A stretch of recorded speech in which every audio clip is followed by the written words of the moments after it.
नमस्कार, प्राध्यापक बीजी मांगले जागर टाइम्स मध्ये आपल्या सर्वांचं मी स्वागत करीत आहे. नुकताच झालेल्या लोकसभेतील पैशाचा वापर, मताला कोणी 500 दिले तर कोणी 2000 घेतले, एकाने 3 लाख मतं खरेदी केली तर कुणाला पुढच्या वेळेला विधान परिषदेवर घेण्याचे आश्वासन मिळाले. अशा अनेक घटना. एका उमेदवाराने तर मतदारसंघातील 8-10 हॉटेल सगळी बुक करून त्यांच्याकडून चिठ्ठी घेऊन येणाऱ्या व्यक्तीला त्यांनी आणलेल्या मतदारांना मोफत जेवणाची सोय केली होती. काहींनी आपल्या गृहनिर्माण सहकारी सोसायटीमध्ये पेविंग ब्लॉक बसवून घेतले. तरुण मंडळांनी तर काय फायदा उचलावा, त्यांच्याविषयी काय बोलावं. तर या सगळ्यांच्या दृष्टीने त्या सगळ्यांच्या मागण्या, ह्या असे अनंत प्रकार, पैसे वाटण्याच्या या असंख्य तक्रारी, हे सगळं काही या निवडणुकीच्या दरम्यान आपण बघितलं.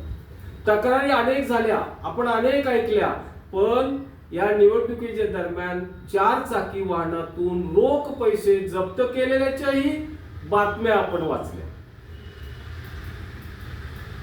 हे सगळं डोळ्यानं पाहत असताना, कानानं ऐकत असताना याच्यावरती कारवाई काय काय झाली हे मात्र समजून आलं नाही. बर, ह्या सगळ्या पैसे वाटपाच्या गोष्टी खऱ्या होत्या का? बर ठीक आहे, मग खोट्या होत्या का? तसंही नाही. म्हणजे या खऱ्याही होत्या आणि खोट्याही होत्या असं आपल्याला उत्तर देता येईल. मित्र, गंमत बघा. पहिला मुद्दा सांगतोय, प्रचाराची गरज भासत नाही. जर पैसे वाटण्यात आले तर त्याला उमेदवाराला प्रचाराची गरज भासत नाही. निवडणूक नावाचा हा मोठा उत्सव दर 5 वर्षांनी येत असतो. यावेळी बहुतांशी मतदारांना विद्यमान उमेदवाराला आपल्या दारात आल्यानंतर प्रश्न विचारायची एकमेव संधी मिळते, त्यामुळे ते खुश असतात. आता त्यातून प्रश्न सुटतो का हा भाग वेगळा. खरं तर बहुतांशी सत्ताधारी किंवा विद्यमान लोकप्रतिनिधी मतदारांना लोकांचे या पद्धतीने किंवा पैसे देऊन सेवा करण्याची संधी शोधत असतात. ते काय करतात, ते काही कार्यकर्ते नेमतात, त्याला आपण काही जण दलालही असं म्हणतात. आपापल्या भागातील लोकांना नेमके किती द्यायचे, काय द्यायचे, विरोधक किती देणार, आपण किती द्यायचे, याची बित्तम बातमी ते आपल्या उमेदवारापर्यंत पोहोचवतात. आणि तेवढे वाटप झाले की निश्चिंत राहतात. अर्थात शेवटपर्यंत त्यांचे कार्यकर्ते या सगळ्या चाललेल्या मतदानाच्या प्रक्रियेवर लक्ष ठेवून असतात. बरं, आपला विरोधक आपण वाटलेल्या पैशापेक्षा जास्त पैसे वाटतोय का, करडी नजर असते त्यांची.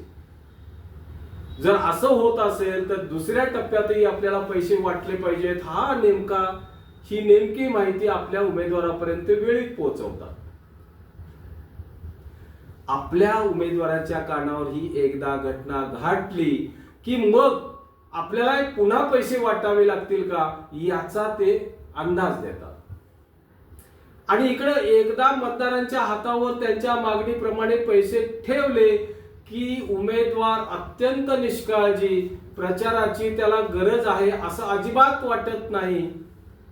तो निश्चिंत आणि निवांत राहतो.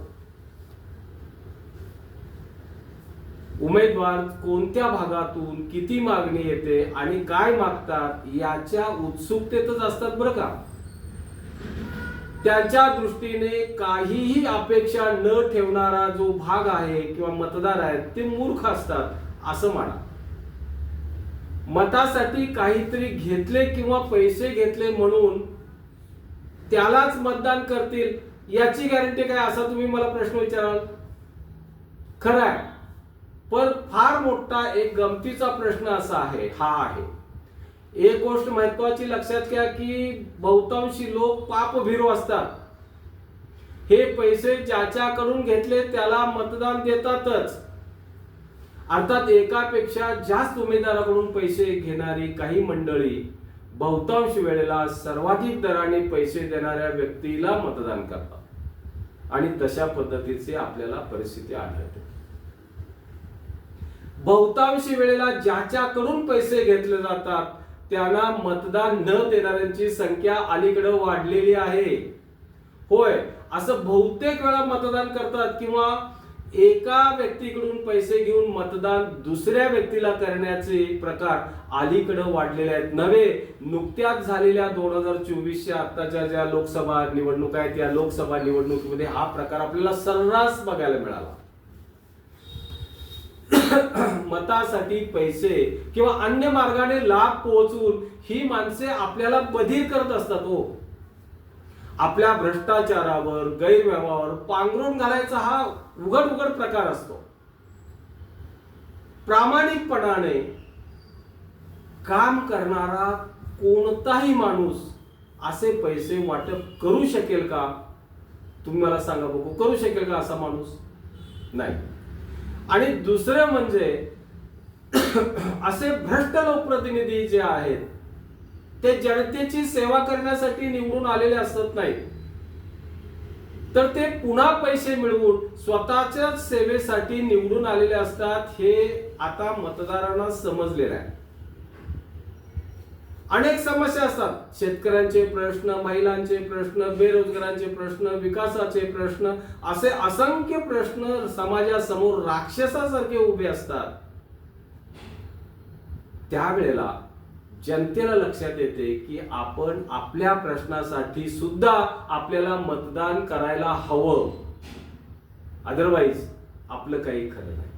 जसं की आता नुकत्याच झालेल्या निवडणुकीमध्ये मराठा आरक्षणासाठी मतदान करणं गरजेचं होतं. 2024च्या लोकसभा निवडणुकीत मतदान बऱ्याच अंशी जनतेनं आपल्या प्रश्नासाठी केलं, हे त्यामुळं वाटतं.